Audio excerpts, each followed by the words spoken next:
आज structured and unstructured language पे बात करेंगे। पहले हमने लैंग्वेज की टाइप्स पढ़ी थी, हाई लेवल लैंग्वेज और लो लेवल लैंग्वेज।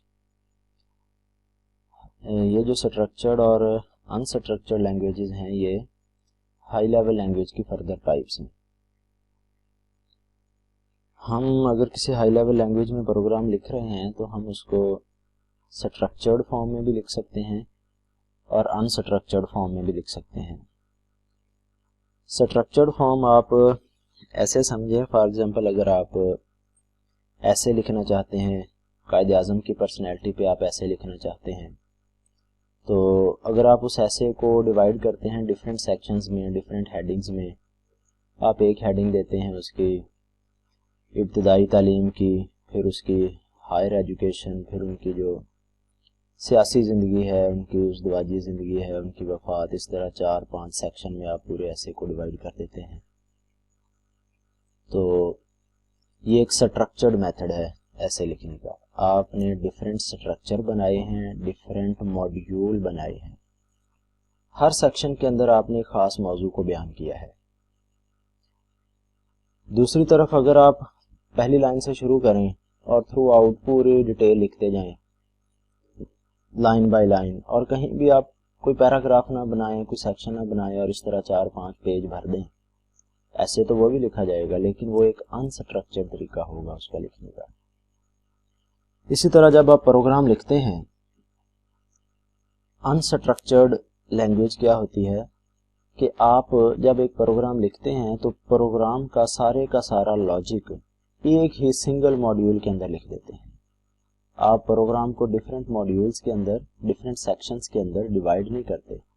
सारा लेंथी प्रोग्राम कंप्लीट एक सिंगल मॉड्यूल में लिख के आप उसको कंपाइल करते हैं, रन करते हैं, काम वो करता है।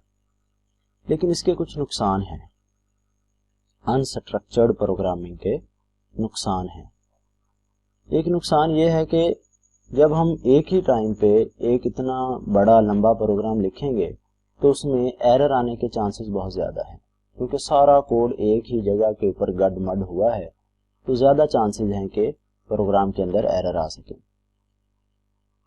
तो हम कहते हैं कि जो अनस्ट्रक्चर्ड लैंग्वेज हैं ये एरर प्रोन होते हैं। एरर प्रोन मीन्स कि इनमें एरर बड़ी आसानी से आ सकते हैं। Difficult to understand, modify and debug.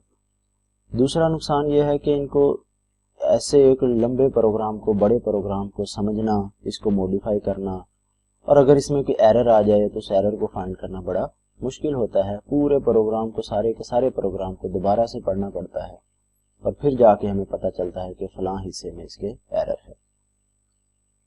जो दूसरा तरीका है वो स्ट्रक्चर्ड प्रोग्रामिंग है, स्ट्रक्चर्ड लैंग्वेज है।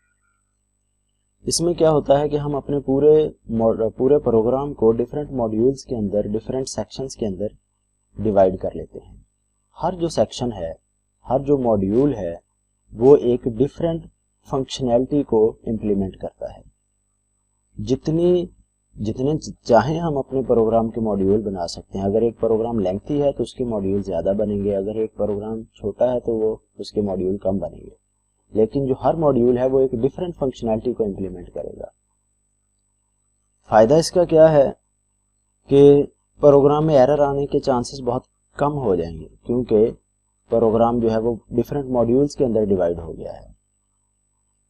और सबसे अहम इसका जो फ़ायदा है वो है कि प्रोग्राम को समझना बड़ा आसान हो जाता है, मॉडिफिकेशन बहुत ईजी हो जाती है। अगर कोई एरर आ जाए तो उसको हम बड़ी आसानी से फाइंड कर सकते हैं। अगर हम उन तमाम मॉड्यूल्स को इकट्ठा इंटीग्रेट करके कंपाइल करते हैं और एक ख़ास मॉड्यूल वर्क नहीं करता, तो फिर हम उस मॉड्यूल को देखेंगे कि इसी में कोई एरर हो सकता है। जो मॉड्यूल प्रॉपरली वर्क नहीं कर रहा, उसी मॉड्यूल को सिर्फ देखना पड़ेगा, बाकी सारे मॉड्यूल्स एज इट इज़ रहेंगे, वो उनके तरफ से हमें कोई परेशानी नहीं होगी। तो ये स्ट्रक्चर्ड लैंग्वेज है। तो सी जो है ये एक स्ट्रक्चर्ड लैंग्वेज है। हमने पहले भी पढ़ा है कि सी का जो कोड है वो मुख्तलिफ फाइलों के अंदर पहले से इम्प्लीमेंटेड है। हम जब प्रोग्राम लिखते हैं तो हम सिंपली उन फाइलों को अपने प्रोग्राम के अंदर इंक्लूड कर लेते हैं, और लिंकर क्या करता है, हमारे सोर्स कोड को और जो फाइलें हमने इंक्लूड की हैं उनको कंबाइन करके एक फाइनल एग्जीक्यूटेबल बना देता है। तो सी जो है ये एक स्ट्रक्चर्ड प्रोग्रामिंग लैंग्वेज है। इसका जो प्रोग्राम है वो डिफरेंट मॉड्यूल्स के अंदर और इवन के डिफरेंट फाइल्स के अंदर डिवाइडेड होता है।